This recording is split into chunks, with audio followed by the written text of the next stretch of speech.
Hey guys, it's Christy and welcome back to my channel. Thank you so much for joining me. Today we're going to be going through my high-end makeup and discussing if I could only keep one in each category, which one would I choose? So before we get into it, I hope you'll consider subscribing before you go. Give this video a thumbs up if you enjoy, and let's get into it. Okay, so I recently did this video, the drugstore version, so I thought, of course, I need to do a high-end version, and I do have a special place in my heart for high-end makeup. I just do.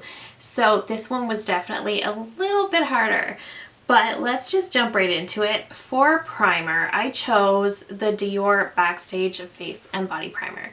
So this is a new one to my collection. However, I've been using this little mini sample size for a while and I love it.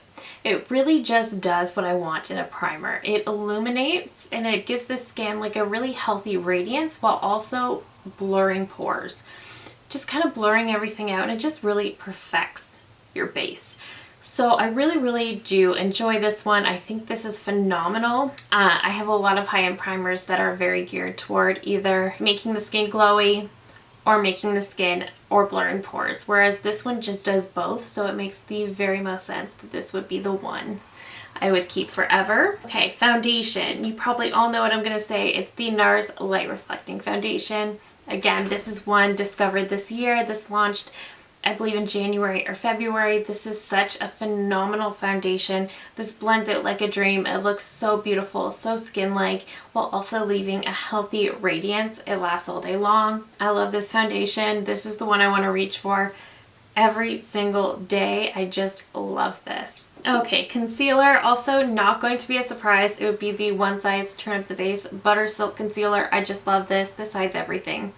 It hides any dark spots, any dark circles, anything I want to hide. This is the one I go for. This is just that good. I love this one. For powder, this one I have two, but that's just because I'm really extra, and I had to mention my Pat McGrath under eye setting powder because I use a different powder for my under eyes than for my face. This one is just really light, and it doesn't let your under eye concealer get too cakey or crepey, and as someone with dry skin, I can't give this up.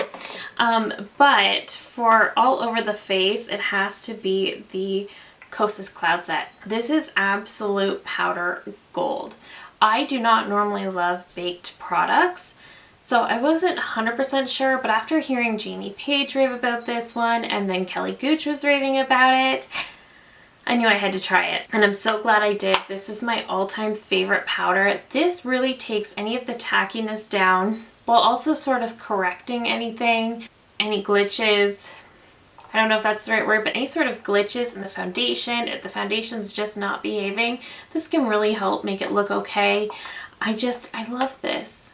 It's just so good, and it doesn't overly dry out my skin. I think my glue just let go. Yeah, my glue just let go on this one, but that happens. Yeah, so I love this powder. For mascara, I of course chose the Thrive Cosmetics Liquid Lash Extensions. This is just good. This makes your lashes look so long and voluminous. It really does add so much length to your lashes. I'm not wearing it today, but I usually do. It is a tubing formula, which I really like because it's easy to remove, and it just looks so good. It doesn't smudge, it doesn't flake, it doesn't do anything you don't want it to do. This is just such an excellent mascara. This is one that I will repurchase over and over again. I'm not usually one to recommend high-end mascaras because I think you can get the same thing done at the drugstore, but with this one, this is worth that splurge. Okay, really quickly into brows. I chose the Anastasia Brow Wiz. It's a classic. It's just very good. I don't think you need to splurge on high-end brow products. I really don't, but this would be the one. If there is any that are kind of worth it, I would probably say this one. And I just really like the fine tip that is really fine, but it's not so fine that it breaks off the second you touch it to anything, like the Huda Beauty Bomb Brows. Okay, for blush, I chose the Pat McGrath blushes. I just really like these. I think they're so nice. They're so pretty. This is the shade Flirtatious. I've also got Cherish, and I've got Desert Rose and Divine Rose in a palette. It doesn't matter what shade, honestly. Flirtatious is great because it's such a perfect everyday shade. It goes with every single makeup look, so I think this one would be the shade. Or Desert Orchid is also pretty great. It's a really pretty peachy blush, but I would definitely keep a Pat McGrath blush. If I could only have one high end, it would definitely be Pat McGrath. For bronzer, this one is tricky. I have a lot of high-end bronzers that I absolutely love. Most recently, I have been in love with the Say Sun Melt Cream Bronzer, and that one almost took this spot. I love that one, but the thing is, if I could only have one, I'm definitely somebody who prefers powders over cream products. So I chose a new favorite for this one, and that is the Makeup by Mario Soft Sculpt Bronzer. This is the shade Light. Up until this point, my favorite high-end bronzer was the LYS, but this one kind of took over because I like the tone better. The LYS is phenomenal, it still is, but I do find it to pull a little bit warm, which I don't prefer. So this one won out, and I've really been enjoying this one. It just blends beautifully. It does such a nice job warming up the face while not being too warm. It just looks great, and I really enjoy this one. For a highlighter, I need to go into a face palette, but this one is one that is sold on its own, and this is from Jouer. So this is the shade Citrine. This is it right here. This one is sold individually, so that is why I was comfortable with choosing it. I don't know if you can tell on camera, but I do have quite a dip in this highlight as well as the bronzer.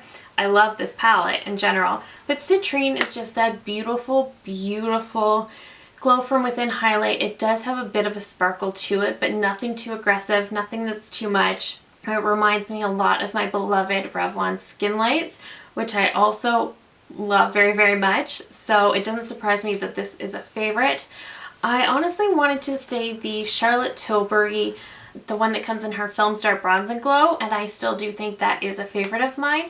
The only reason I didn't choose it for my top spot is because at this time it could only be found in either that duo or her face palettes. She doesn't sell that highlight on its own, which I find kind of strange because it's really, really good.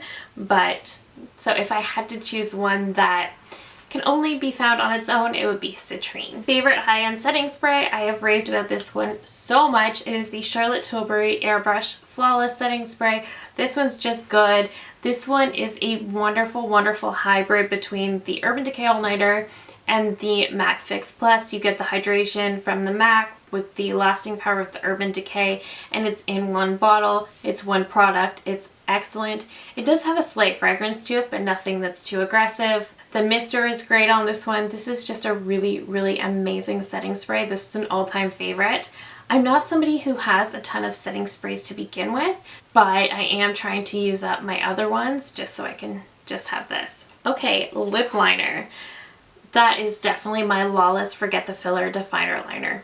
I love this because it is both creamy but also has a great lasting power. This is an excellent lip pencil. This one is in the shade Pink Sand, and it is my favorite. This one goes very, very well with Charlotte Tilbury's Pillow Talk lipstick. You of course can use a Charlotte Tilbury lip liner with that, but the only thing with Charlotte Tilbury lip liners is I find they are a bit too creamy where they don't last all day like some. But this is just the best, and this one is the one I have on today, and it is also looking really amazing with my favorite lip product. Okay, let's get into that favorite lip product, which is also a newer favorite. MAC Bullet Lipsticks will forever be a staple in my collection.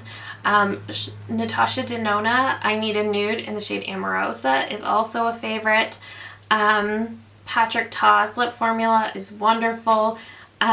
Makeup by Mario's lip formula is really, really wonderful. I like a lot of high-end lipsticks. My new very, very favorite is from Makeup by Mario. So this is the Makeup by Mario Ultra Suede Cozy Lip Cream, and that could not be a more perfect description.